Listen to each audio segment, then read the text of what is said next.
Broadcasting live from the IRSMedic studios, it's Parental Advisory. And we're live on Parental Advisory. Hello, Anthony. Hello, Claudine. Today we're talking about scandal. Scandals. The scandal behind the IRS scandal. Yeah, we've never talked about the IRS scandal. It's kind of been operating in the background, and I guess we've kind of been ignoring it. Sort of like Obamacare. Kind of there, right? It's Yes. a thing there, right? Yeah, we try not to get too political here, but then there's sometimes you really can't avoid getting political when you're dealing with the IRS. Mm-hmm. That we do trend to be a little bit more libertarian, conservative here because we see the impact of the tax code.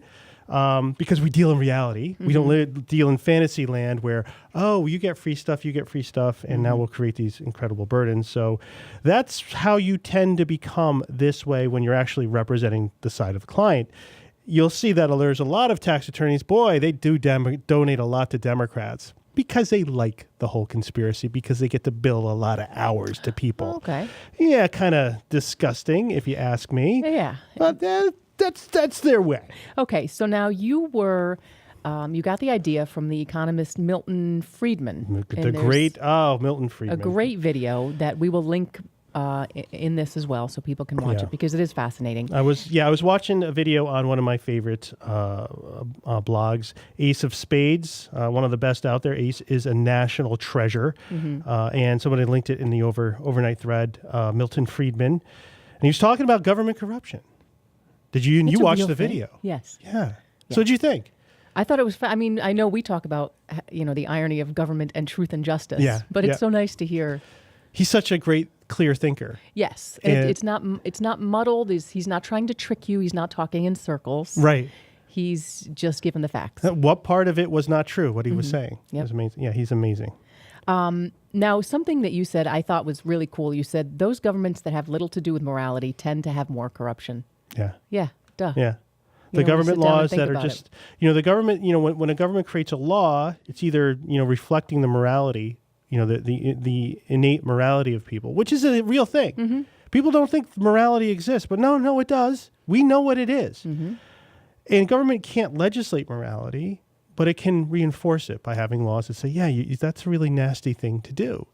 And when people are attracted, good people are attracted to law enforcement because these are the laws I want to enforce. I want to stop bad people. Good people don't go into law enforcement because it's like, man, I can't wait to get some guy on a technicality, and then he's going to have to he's going to have to do a favor for me if he doesn't want to go in. Mm-hmm. I mean, that's going to attract a certain kind of person. That's what we'll sort of get to in our last part of this. So right now, people, the people going into law enforcement, or the good ones want to do good. Mm-hmm. There's your key insight. Good people want to do good things, and if you have a bad government, guess what you attract? Mm-hmm. And if you are sitting on a jury for a tax evasion case, mm-hmm. they're not allowed to tell you. Right. The judge does not tell the jury that if found guilty, the defendant will go to jail. Right. So most juries just assume, if we find him guilty, he'll just have to pay. Right.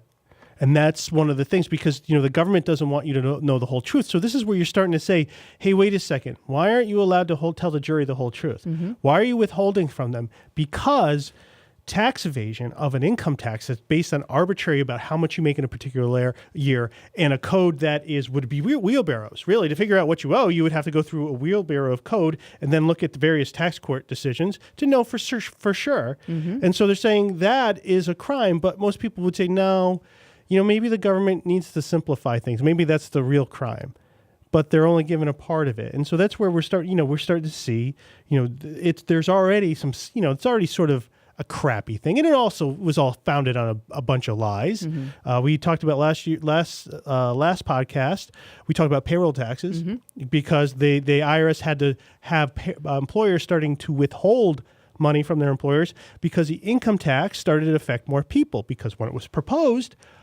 we're only going to get the rich.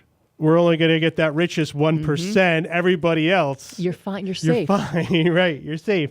And also for those who are concerned that people aren't paying at all, I think I see statistics like only 50% of people pay the federal income tax, something like that.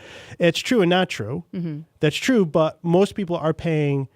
If you're a wage, you're paying the self-employment tax, which is just like what they call something different. Now it's not a tax. Yeah. Yes, that's going to your Social Security. Sure. Your Medicare. Sure. No, it's going to the same freaking place. It's not going to some trust fund. They're grabbing it too. So you are paying. So everybody, I think that's the important. It's like everybody is in the same boat. We're all getting gouged.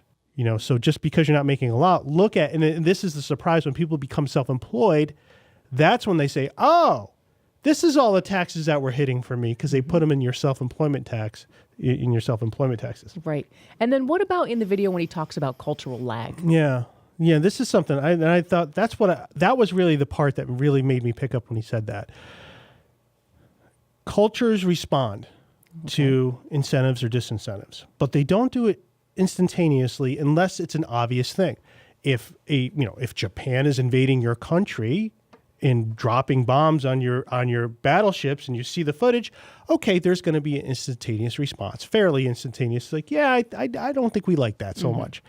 But if it's something where, okay, some selective people are going to get arbitrary treatment, well, there you're going to see it's going to take a while because it's only going to be a certain percentage of the population, and it's going to be over year. It's going to take years for that to pick up on. Yep. So here it is. We have. We'll talk about more about the IRS scandal. The first scandal is that conservatives were targeted for their political beliefs and received special treatment. Not in a good type of special treatment. Now, so they were caught. So was it going on before? Probably. But it wasn't affecting a lot of people. And when I first saw that, I was like, no way was this going on. I was like, no way would they do that. That's definitely crossing a line. There's going to be hell to pay. That was my, like, okay, if this is true. This is a big deal. This is a big deal. The media will not get off of this. There's going to be, oh my God, this could take everybody down. How far up does this go? Instead, we get the crickets. The cultural lag that Milton Friedman was talking about was that it takes years for people to pick up on the government has changed and has become more corrupt. And it also takes years after a government is no longer corrupt. Yes, for Either people way. to begin to trust the government again. Right. Yeah. So here we are, and people are looking around and say, "Well, I haven't seen any big changes." Have you seen any big changes? And I don't see them myself. I would just say the changes are all in my mind, at least. I'm looking at the IRS. I'm like, okay, you guys are taking care of the IRS. Seems like a crappy place to work. And things have changed significantly, and it's going to take a while for everyone to pick up on it. Exactly. But once it does, it's going to take a while to change it back, if ever. Yeah. At first, when you said, we think the government, for the most part, and with some limited pockets, is not corrupt, I was like, no. But then I was like, yeah, I think most people, I mean, I'm trying to put myself outside of my own brain. Most people think the government's about truth and justice. Still. Yes. Still. And that we talk about, when we talk about people, jurors trust judges like you wouldn't believe. Yes. Incredible amount of trust. When those jurors start saying, well, what's this judge's, who does he do, whose side is he on? Who does he donate to? Once jurors start saying, you know what? I don't know about this whole thing. Then they'll start not being able to find juries. Then they'll just take jury trials away. They're like, this isn't one of those. That's when they'll do. They'll try to fix the rules so people have to do, because jurors listen so carefully to judges' instructions. That's why it's so important to get them right. Yep. Because they're just hanging on every word. They will really not follow. They will not go off from a judge's instructions, except in rare instances. And we're not the sort of culture that really works a lot in bribery. No. Well, are we or aren't we? Well, I guess there's certain ways, right? There's certain ways of bribing. You donate to a political action committee, you donate to a campaign. That's a complete bribe, but it's a legal bribe. But that's our way. Like, well, it's not a direct bribe. Okay, but hopefully you can take care of that issue that I yeah, have. right. Thanks. Yeah. Well, now you have. Well, I have. You know what? I'm not paying for a bribe. I'm paying for access. Yes. Okay. Sure. Whatever. Yep. So that's our way of bribing. But you would have. I mean, you could see another society would say, whoa. That's no. That's not allowed. But that's the way it's done here. When in other countries, and when I had a chance to visit Hungary, I was it's beautiful, Budapest. We were staying on the Buda side, which is the hillier side, very fancy, in a castle. Oh, Yeah. Where else? Yeah, and there was the gentleman on the top of the castle had a big pirate flag, and he had a big party, and that was fun. There he had the F1, there was a Formula One, Hungary Formula One there. Wow. And they had a very high class bunch of people. We crashed the party. It was great. My wife was in her pajamas. And we were just like, what's going on up here? And so anyway, we were talking about some of the laws, and I was like, well, so what's like, DUI here? Because of course I need to know all these things. And they was like, well, there's a law, but you don't do it. I go, okay. Well, do you know, is the law really, really hard? It's like, well, this is what's going to happen if you have a DUI. It's going to be one hell of a bribe you have to pay to a police officer. Oh. Like, well, how much? Like, it's like $400 US, and if it's in the US, it's better than. It's like, oh, okay, it's $400. I'm like, ooh. And it's like they might want more. They're going to size you up. Sort of like, what can you afford to pay? What do I think I can get out of you? Right. Yeah. And so there, that's sort of the known thing. In Hungary, it's like there's a bribe. There it is. And the government is probably okay with it, because if you think about it, well, what's the government's their job? They're trying to reduce the social hazard of people driving drunk. Well, this has done it, because if the officer arrests this person, now it's just going to be a drain on all these other people that have to run through the system. So the problem has been taken care of. People have a disincentive to drive drunk because there's some sort of bribe that you're going to have to pay. And it's not cheap. No. Yeah. And it's not right. And it's going to hurt. And what drunk's going to have $400 US in their car? They spent that on booze. Yeah. I mean. Like, all right, you have ATMs around here, yeah? Yeah. Yeah. And then, he's probably right by. He probably pulls you over right by. Wait. Okay, I'll pull him over here. All right. Now, this morning, Anthony, part of the reason that you're looking so dapper, not that you don't usually, is you went to court. Well, go to hell. No, I'm saying. That's true. Usually you look dapper, but today you look dapper. Oh, that's better. That's much better. Yes. Thank you. And court is not always necessarily the most pleasant experience. No, it's not. And you weren't there because you were in trouble. No. No. Okay. I do represent people from time to time. Yep. I did do a lot of criminal work back in my day. And, every now and then I do go and help out a friend who might be facing something. So I was there today with a matter.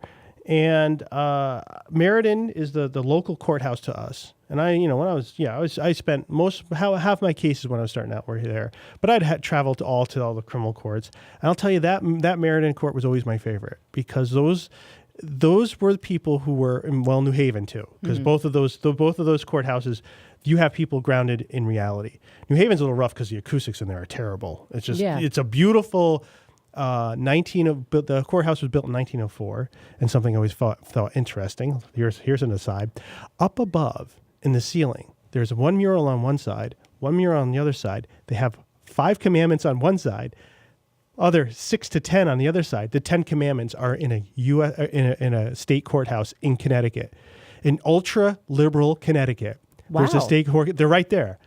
You have to look up. And the paint's a little detailed, but you always think some Southerners put the 10 commandments right on the court step. That's a violation of the Constitution. You can't do that.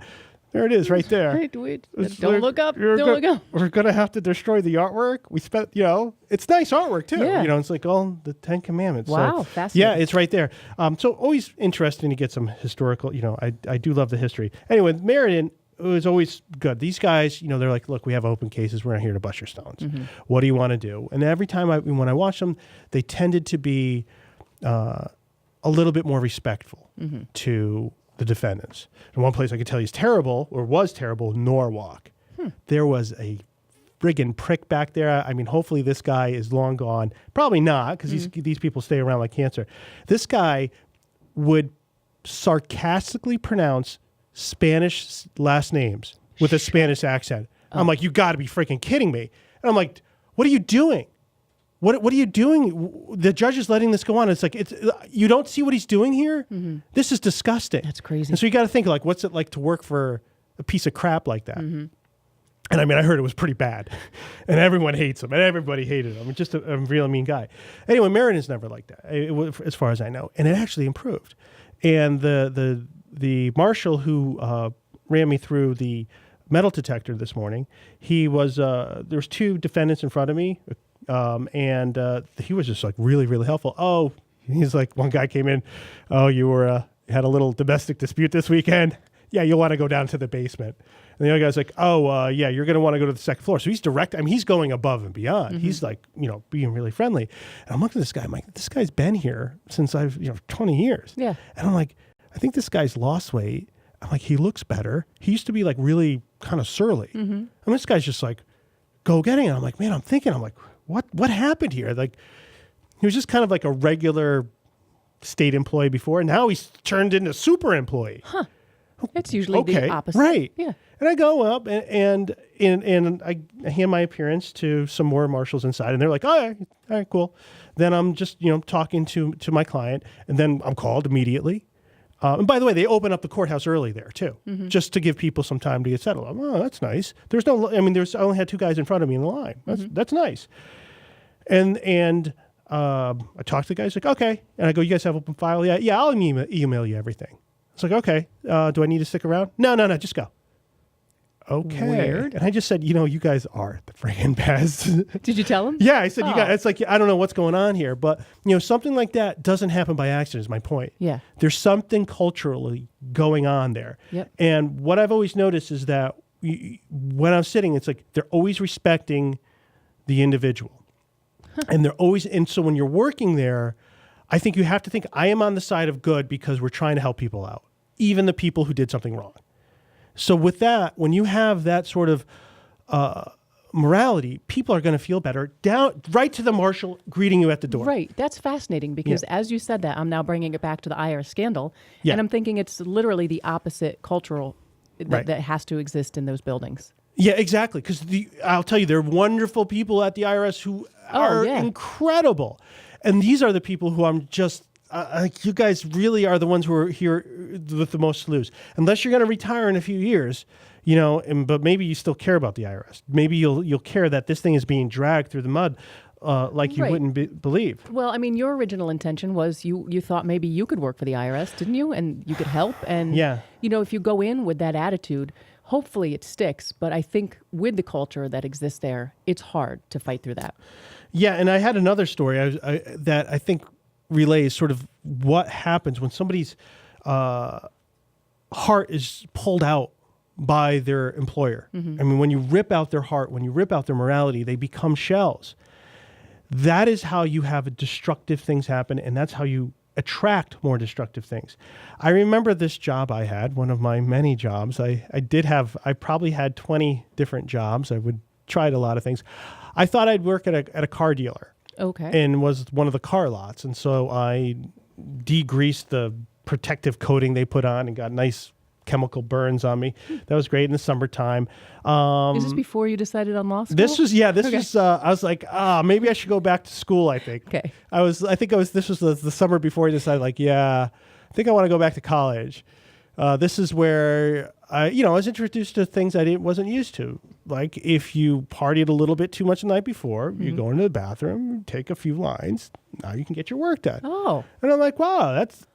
I'm looking around and like, everybody seems fine with that. Okay. This is something else. Huh.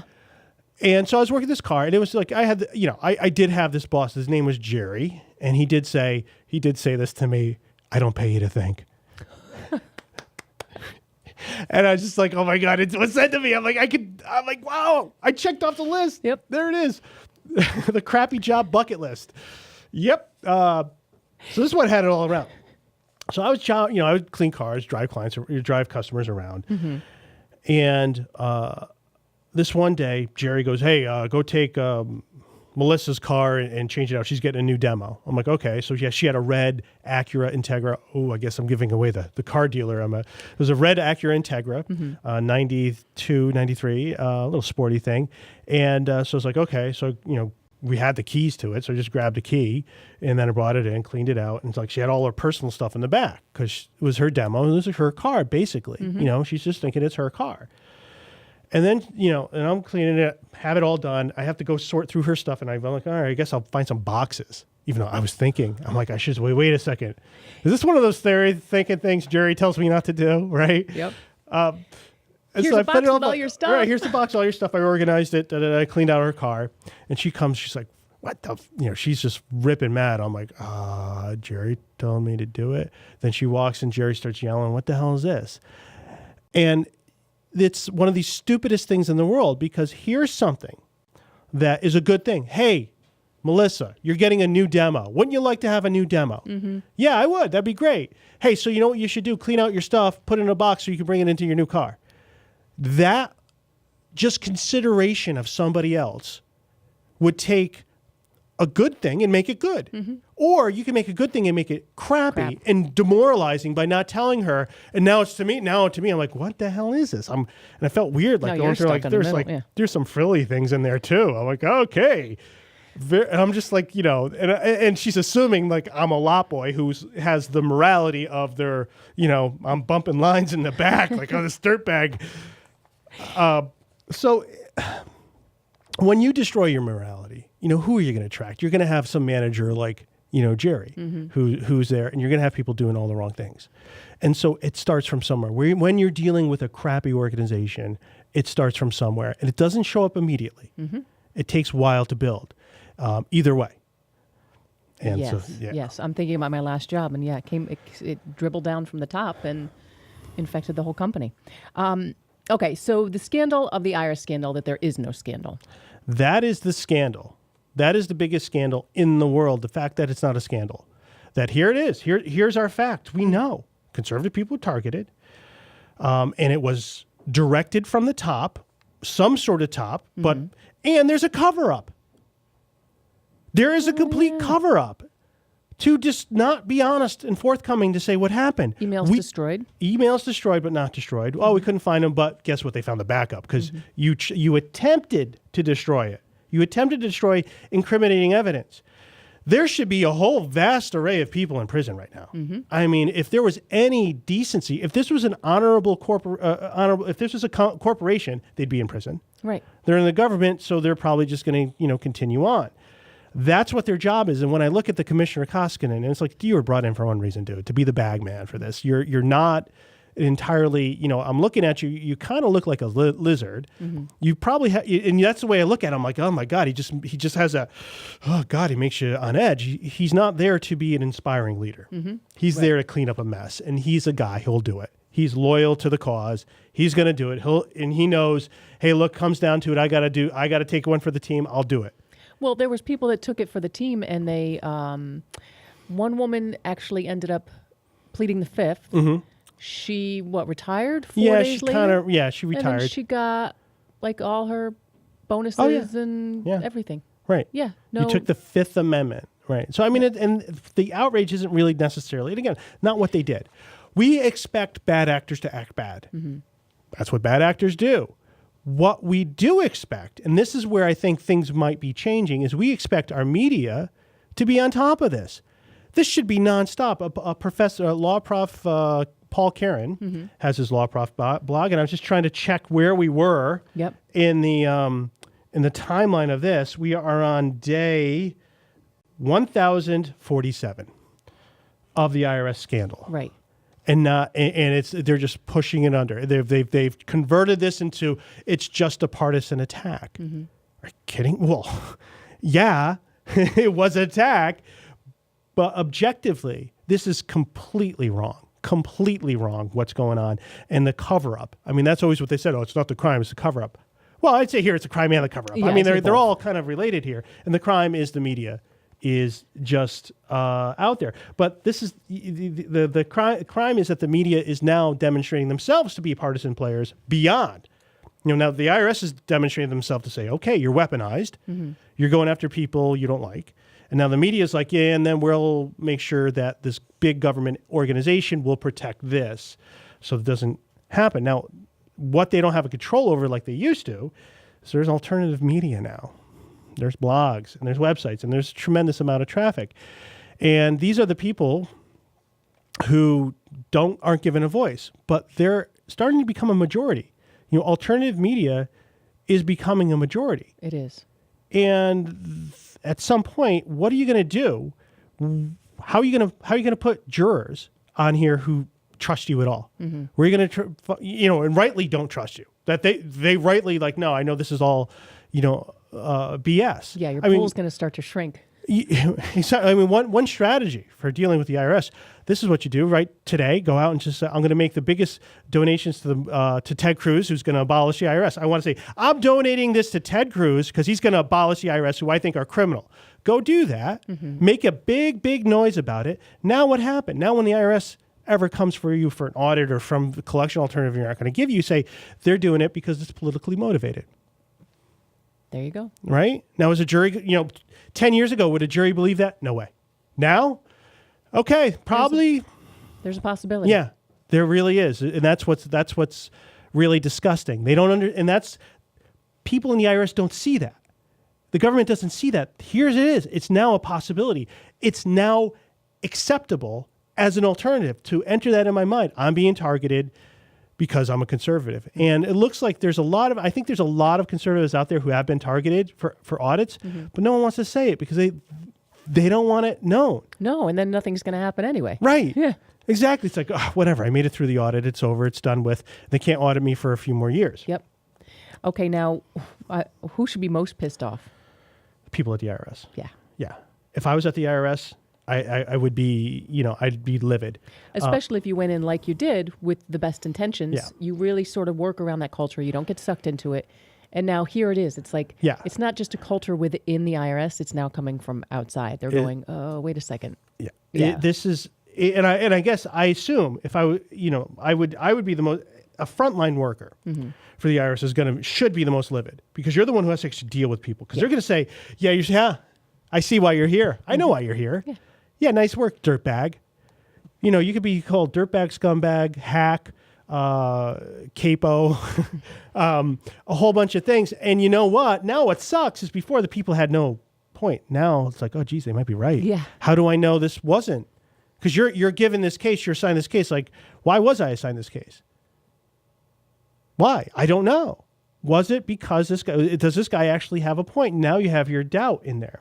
And then if you go to your I don't see IRS employees going to their superiors and asking. I don't think that's probably a common. No, right? Hey, Because now it's like, hey, so I'm just wondering about this. Well, don't worry about it. Don't worry about it. And I think it's one of these things. As you go up, the people who really get promoted, and this is sort of what I'm seeing. Some of the best people don't get promoted. The ones who should. Oh. Because as you go up the ladder, you're sort of you actually don't know what you're talking about. You're fundamentally wrong about a very basic thing. And they're, blah, blah, blah, blah, and they just talk a little louder in circles. So the people who actually know their stuff tend to get pushed down. So I'm like, well, why is that? Why is it you were selected for your brilliance? I'm like, okay, because you're loyal to the party line. And I'm like, okay, all right, I got it. So, I mean, this is what's going on is that you're now part of it. Yep. And then you jump ahead to 2026. Yeah. And you're an IRS employee. Yeah. So a lot of people don't care because they're going to retire. Right. Whatever. I got 3 years left. Oh, it's fine. And I was like, yeah, in 3 years, probably not going to be a lot of changes. Well, let's imagine it's 2026. Now you've been working at the IRS. Let's say you're now there 15 years. Okay. And now you are a supervisor. Well, now who's attracted to work at the IRS? Think about it. The IRS is known to be a political organization to attack people for their political beliefs and harm them in any way. This is not a job where you're attracting the person of truth and justice. That's actually one of the reasons why in 1997, I was like, yeah, I'll be working for the good guys, the government, and I'll be collecting money. So I'll be doing good. I'll be doing good. But now your applicant pool is going to be people like, hey, you know what? It's like IRS is my kind of organization, I can right? bully some people around. I could bully people around. I could make a little side money, and I know that the people I'm working with are all going to get it. Yeah. So now you're going to be a supervisor. You're going to have all these people working for you who are, doing lines of coke in the bathroom. Bumping lines of coke, grabbing money wherever they can, throwing their weight around. You're going to be responsible for them, and you're not going to be able to control them. And when they do something out of control, it's going to look like you are doing it out of control because all this is, it's like all this bad stuff is coming from up top, and you're the pass-through for it. That's the thing. So you got to say, no, I'm not going to be your pass-through for this crap. I demand that this be taken care of. And actually, something be done, because I don't know. I think they're going to, are they going to, if Hillary Clinton gets elected, that's it. They made it. Mm-hmm. That's what they're trying to do. I think if somebody like Ted Cruz is elected, then they got a problem. That's really, probably the thing that keeps them up at night. Yep. Somebody like him getting in there, and he is one hell of an attorney. Now, what if you're a conservative that does make a bit of money? Tell me what not to do. Well, I would say, because sometimes I have this temptation, I suppose, just say, screw it. Mm-hmm. Like, I'm going to, stop. Actually, I don't have this temptation because I know exactly what happened. So, and I also know the workarounds, but I could see the temptation that you just say, you know what, if the government's going to lie, I'm going to lie. Yes. That's fine. And you're just like, well, what's wrong with that logic? I'm like, well, they have the guns. Okay. Do you have your army? Mm-hmm. Are you like the king of Thailand? Yeah. Do you have an air force? Yes. Could you bomb people? As we mentioned in a previous podcast, that there might be a really good chance that the king of Thailand is in violation of U.S. law substantially, but he's safe because he has an air force. Good man. Good man. And again, wonderful man. Yes. Who is never gives anybody a problem. No. Just loved universally. And I would just say that as an attorney in the U.S., he could use someone like me, trusted by the masses, to get his message across. Yes. All right. So what I would say is don't do that. Follow the law. Follow the law, because there are some wonderful things in the law. There are really, really good ways to avoid crippling tax liabilities and really build something that's protected all around, from the IRS, from creditors. And, unfortunately, this is one of the things is that so many of the things are sold. People, do your asset protection trusts, get into gold. So many things are sold. Bitcoins. Don't talk bad about my Bitcoin. That's good. Okay. It's the future. Okay. Here today. Don't you dare. Bitcoin's where it's at. Got it. So much things are sold on agitation that people just sort of believe, like, yeah, the world's coming to an end. I better get into gold. Well, dude, as we said before, if the world comes to an end, your gold's going to be nothing. Yeah. You'll be dead for it because someone murdered you for your gold. Yeah. And then they're going to die. Yeah. The gold is basically what gets you killed. So your gold's not going to save you so much. People are sold so many things and it's hard to get to the truth. And so this is what I'm working on. I'm working on something. Okay. Working on a book. Yes. So this is where we're going to be working. It's going to be coming out soon. So we're going to be talking about all. This is, and you and I have talked about this outline. We're going to talk about all the nightmares, all the things that are going to get you into trouble with the IRS, all the things I've seen over the years. And then I'm going to talk about here is how you don't. Here Legally. are the things. Legally. Oh, Yes. yeah. No, you don't have to. Yep. And this is the thing. People get like, well, I can't afford this much in taxes. And there's that temptation to evade taxes because like, I just really can't pay that much. It's really, really just killing me. I've made this much this year. It's just going to kill my cash flow and it's not going to let me grow the way I want to. And so it's always there. But that risk of not necessarily getting caught, but getting caught in an audit where now you're presented with a tax bill that's way out of control. Penalties. And so here, this just removes that. You're not even going to have to think about, it's the tax evading. That's for people who don't get it. That's for people who don't see how to really do it. And so I'm going to go through some of the things. And then really the point of this book is going to be, what advice, assuming I wasn't a tax attorney, assuming what I wasn't doing, what if I was, doing the same kind of thing, owning my own business, what advice would I want to give myself? And that's who I'm going to write it for. Like, that's cool. This is what I want you to know that no one's telling you. Do we have a working title or is it still under wraps? Oh, God. Still under wraps. Okay. That's the title. That's the title? Still under wraps. I don't know. That's not a good title. We'll think of something better. We'll think of something better. Yeah. And we'll keep you updated. Thanks so much for watching Parental Advisory. Thanks for joining Parental Advisory, hosted by Anthony Parent, produced by Claudine Gindel, that's me, and engineered by Chris Chen. For more podcasts, visit our website at parentaladvisoryshow.com, and you can like us on Facebook to submit story ideas. We'd like to thank our sponsors, IRSMedic, the law offices of Parent & Parent, LLP, real tax attorneys for tough tax problems.